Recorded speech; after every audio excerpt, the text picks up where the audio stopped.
Hello everyone, thank you for the previous love on my YouTube videos. So today I'll be teaching you guys a detailed brow tutorial. This is not censored, this is not fast forward or edited in any way. It's just as it is.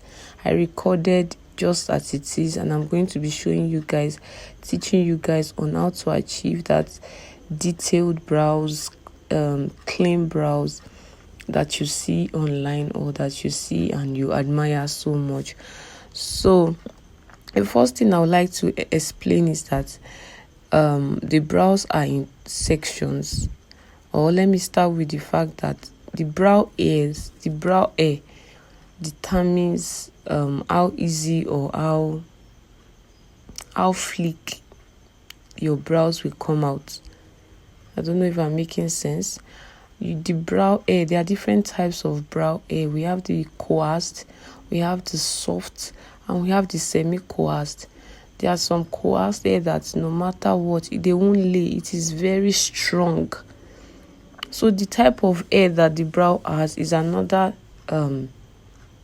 element that can determine whether your brows are going to look very clean or it's just going to be there. Let me put it like that. This is not in any way to shade anyone, but we have to also know that there are a lot of factors that determine situations. There are factors that determine how things come out.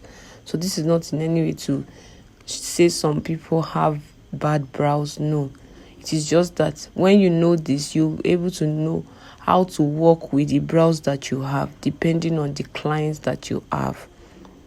Hope you understand this. So the first thing to take into consideration is to know the kind of brows that it is, the type of hair the client is having. And once you're able to ascertain that, you'll be able to know what method to go in for, whether you will be needing a brow gel or you'll be using a brow pencil or a brow pomade. Do you get? So it doesn't now contradict each other or making it look unsuitable to the eyes. I hope I'm able to make my point there. So the first three things you would want to know about a brow is a well-detailed brow should have head. Your brows should have an head. Yes, your own brows, before you even draw or before you apply anything to it, must have an head, which is the tip, not the tip, the head of the brows, the front part towards the bridge of the nose. We have the arc, which is the one right underneath the brow bone. We have the brow bone and we have the tail of the brows.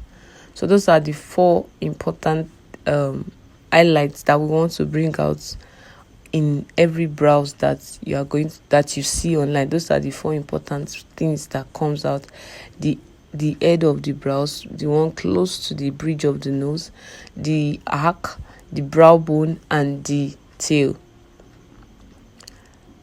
Those are the four things that you need to put into consideration. Those are the four things that makes up a beautiful brow or a neat brow or a clean brow, no matter the terminology or the English that you want to use.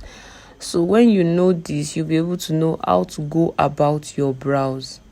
Do you understand? When you know this, when you know this, you'll be able to know how to draw your brows in a good way.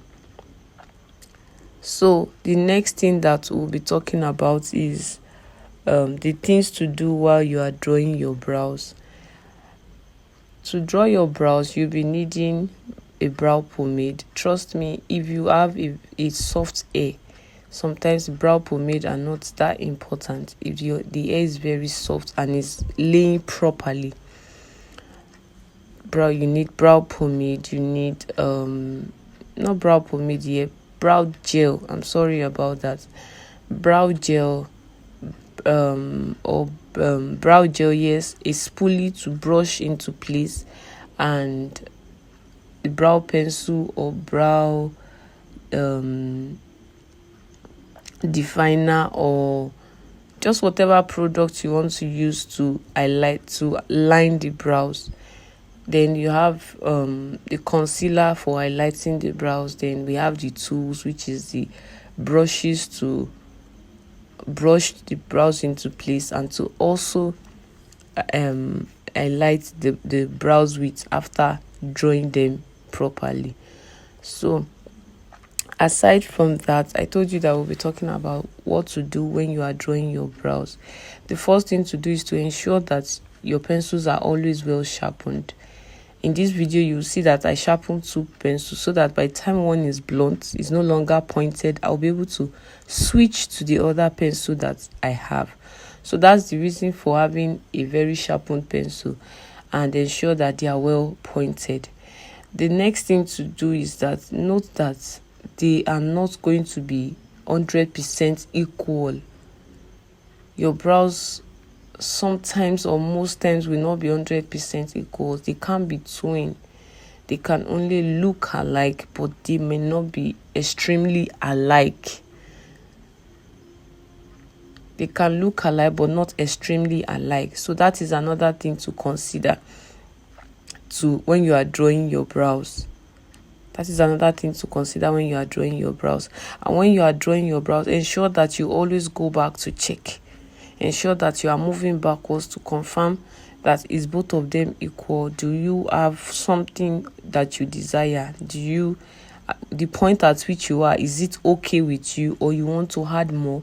As you can see me in this video, I kept going back. There are some points where you won't see me doing anything on the face. Those are the times I went to check from the front view. Look at that directly and check if what I'm drawing or what I'm doing is actually what I'm supposed to be doing. Is it the same thing? Because when you are close to it, you might be thinking you are doing the right thing. But when you move back and you check, cross-check it again and again, you'll be able to know that you are doing the right thing or not. Another thing that you need to do is that when you are highlighting, ensure that the concealer that you use is if it's not a full coverage concealer, ensure that it dries a little, or you take an amount that works well, that will cover up the brow bone. Because when the brow bone is fully highlighted properly, it brings out the brows. It pronounces the brows properly. And when you're highlighting the top of the brow, ensure that you have little or no product on your brush. As you can see here, I kept putting out the product. The product I'm using are not even very evident like that. I just keep removing and adding the product on the brush. So when you're highlighting the top, you have to be careful and ensure that it is the shade of the client, the shade of your client, a skin tone that you are using to highlight the top, not the same shade that you use in highlighting the brow bone. Those are the things that you need to really put in place. And when you are drawing your brows, ensure that you are not shading. You are drawing an hair-like stroke. Places that the hairs are already, that you have hair already, do not put pencil again. It's only places that you don't have hair. If you watch this video properly, you will notice that it is places that there are no hair, I keep putting those strokes. Do you understand? So that is how to get a very good brows. It takes time. With practice, you get better and better. But trust me, it's not as easy as you think. Sometimes it can be, a very good day and you just draw your brows and you are getting it. But some days it can be work. You might have to just, do you understand? It might not just be that day. That is why you have to know what you are doing. So as long as you know what you are doing, you know the basic foundation of what you want to do, then you know how to go about whatever it is or whatever brows that you have and be able to work with it. So I hope you've been able to learn 1 or 2 things from this video. If there's any question you would like to ask me, please don't forget to drop your comments in the comment section. And don't forget to please subscribe to my YouTube channel. Subscribe, like, and also share this video with others that might need it. Because when you like it, other people, YouTube is going to recommend it for other people to watch. Thank you so much for watching my video again. God bless you. Mwah.